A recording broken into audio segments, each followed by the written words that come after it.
तू आएगा 30 मिनट में, पर लगता है कि सिदोन उसे लेकर बहुत हेजिटेंट थी। फिर भी मंग ने मान लिया, क्योंकि उसे लगा कि आज निश्चित रूप से उसे मिलना चाहिए। 30 मिनट, ठीक है। मंग की आंखों में गहरी सस्पिशन थी, तो उसने चिंदू की तरफ देखा। मुझे नहीं लगता कि आज रात का स्केड्यूल पूरा हो पाएगा। चिंदू भी उसे समझ गया। अगली बार अगर तुम मिस सिदोन के लिए थोड़ा समय निकाल सको तो बहुत अच्छा रहेगा। फौरन मंग ने चीफ डुन से कहा, सैमसंग चलो। जी मिस्टर चेयरमैन। कार तेजी से एस के घर की ओर बढ़ गई। इस दौरान मंग के दिमाग में सिदोन ही घूम रही थी। आखिर वो मेरे दिमाग में क्यों आ रही है? वो ऐसी हालत में कैसे पहुंच गई? थोड़ी देर बाद जब वे पहुंचे तो मंग ने कहा, मैं पहले पहुंच गया। मैंने सोचा भी नहीं था। मैं अकेला जाना चाहता हूं। लेकिन चिंदू ने उसे रोक लिया। मैं तुमसे कुछ पूछना चाहता हूं। मैंने तुम्हारे कई रूप देखे हैं।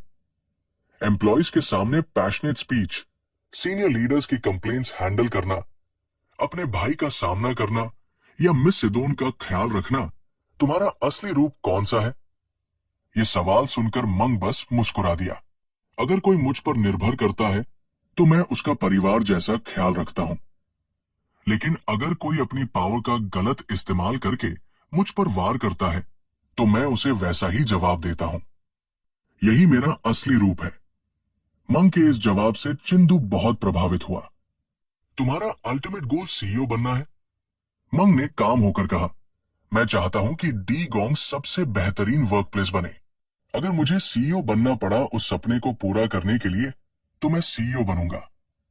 चिंदू हैरान होकर बोला, तुम पहले से बहुत अलग लग रहे हो। तुम वही हो ना जिनके बारे में मैंने सुना था? मंग ने हल्की मुस्कान के साथ जवाब दिया, मैं वो नहीं हूं जिसके बारे में तुमने सुना है। कोई मेरा इंतजार कर रहा है, मुझे जाना होगा। फिर उसने विदा ली। चीफ, इसका ध्यान रखना, डुन ने हंसते हुए कहा। बिल्कुल, जैसा आप चाहेंगे मिस्टर चेयरमैन।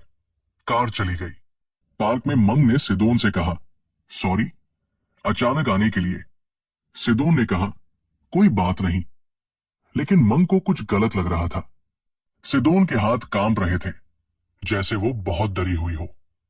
उसने तुरंत पूछा, ये तुम्हारे भाई की वजह से है? सान ने चौंक कर पूछा, तुम्हें कैसे पता? मंग ने कहा, कांग्रेसमैन हाई का बड़ा बेटा ड्रग एडिक्ट और मानसिक रूप से बीमार है, इतना तो मुझे पता है। सिदोन की हालत और खराब होती देख मंग ने कहा, अगर तुम अनकंफर्टेबल महसूस कर रही हो तो मेरे साथ आ सकती हो। मेरे घर या किसी होटल में ठहर सकती हो। यह सुनकर सान चौंक गई और सोचने लगी कि शायद उसने गलत समझ लिया।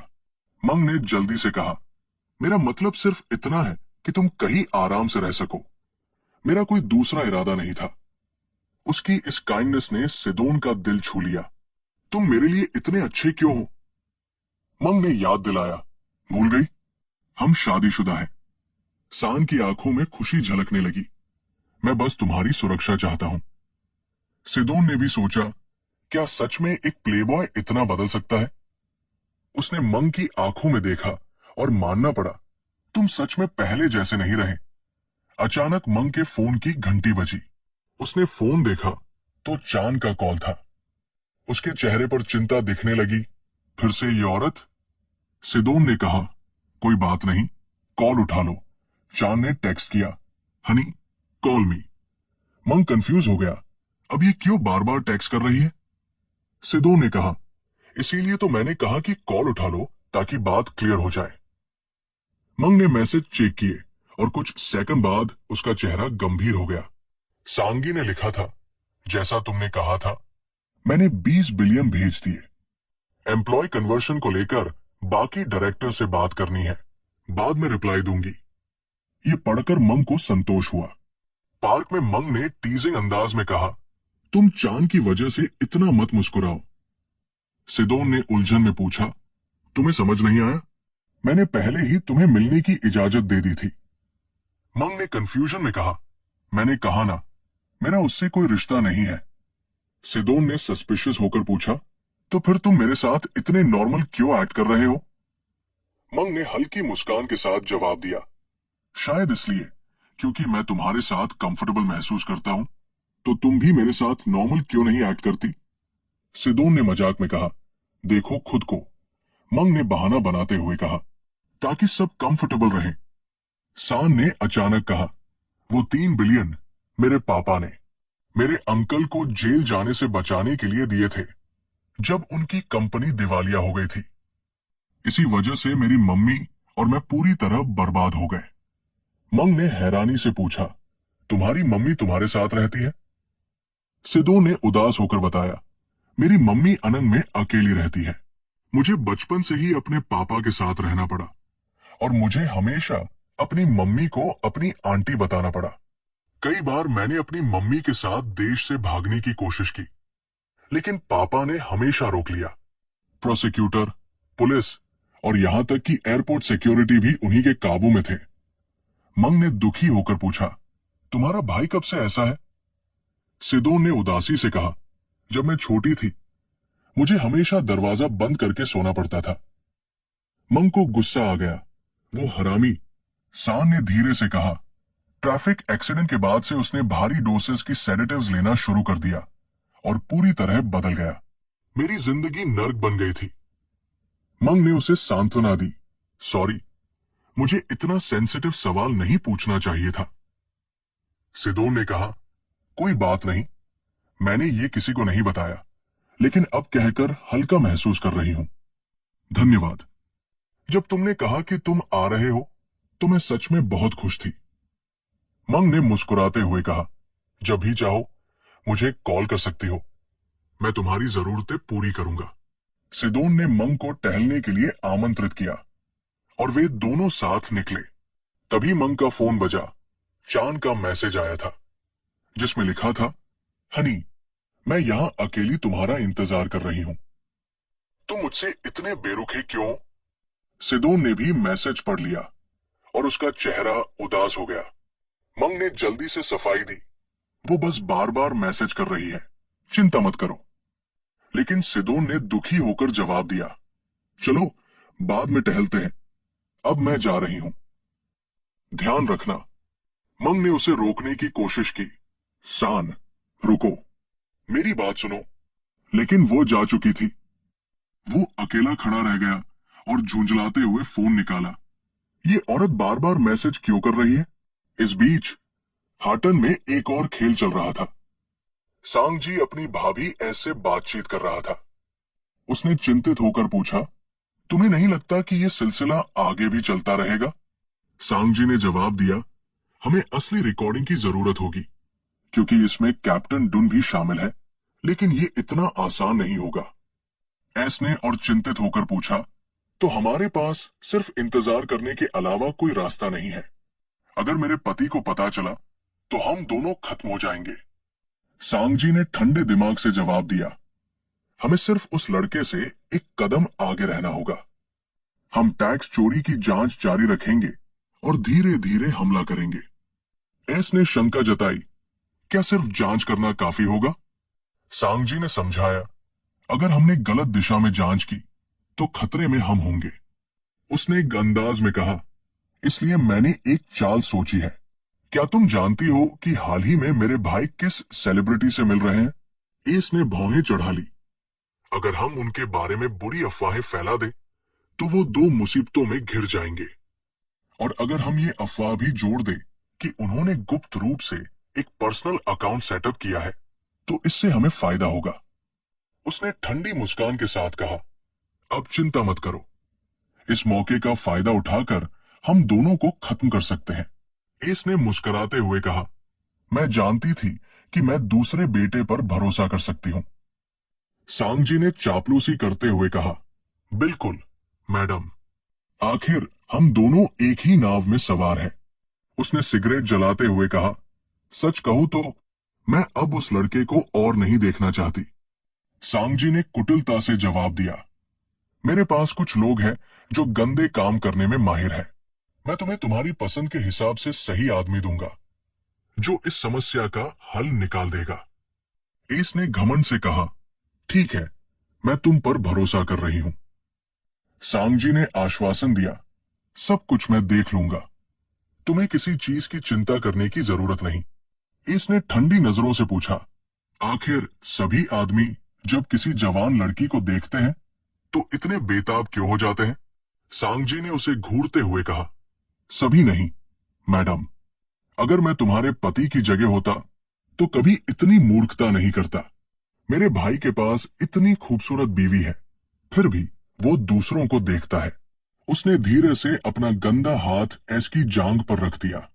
दोनों की नजरें मिली और फिर वही हुआ जो होना था। दूसरी तरफ बार में चांद गुस्से में खुद को कोस रही थी। मंग, तुमने मुझे नजरअंदाज करने की हिम्मत कैसे की? उसने गुस्से में वेटर को बुलाया और चीख कर कहा, अरे क्या तुम्हें दिख नहीं रहा कि मेरा ग्लास खाली है?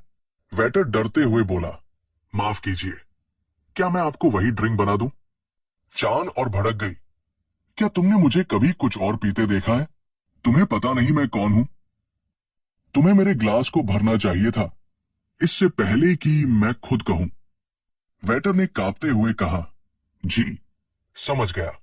वो खुद से बड़बड़ाई, ये ग्राहक नई ड्रिंक ऑर्डर करने के बजाय हमेशा एक ही चीज मंगवाती है। चांद ने गुस्से में एक के बाद एक ड्रिंक पीना जारी रखा और बड़बड़ाने लगी, मंग, तुमने मुझे ऐसे नजरअंदाज कैसे किया? क्या ये सब सांग की वजह से है? ठीक है, अब देखना, मैं तुम्हें दिखाऊंगी कि असली चांद कौन है। उधर चेयरमैन के ऑफिस में मियांग सेक्रेटरी उनसे बात कर रहा था। उसने कहा, मुझे उम्मीद है कि अब हम खुद अपनी जानकारी इकट्ठा कर सकते हैं। डुन ने जवाब दिया, आपके पास कैप्टन डुन है? वो काफी अच्छे हैं। मियांग ने सिर हिलाया, वो सिर्फ कभी कभी हमारी मदद करता है। जाहिर है सी को यह पता चल जाएगा कि मैं क्या जांच कर रहा हूं। मुझे अपनी खुद की टीम चाहिए। डुन ने सहमति में सिर हिलाया, आप सही कह रहे हैं, हमें अपने खुद के राक्षसों की तलाश शुरू करनी होगी। Just in time captain Doon ने मियांग को रिपोर्ट दी। वो सच में बहुत मेहनती है, डुन ने जोड़ा। डिप्टी डायरेक्टर सांग डोंग की फैक्ट्री की ओर जाते समय चीफ चिंगुमंग और डुन से बोले, चीफ गाक की कहानी बहुत इंटरेस्टिंग है। मैंने सुना तुम लोग खुद को डेमंस कहते हो।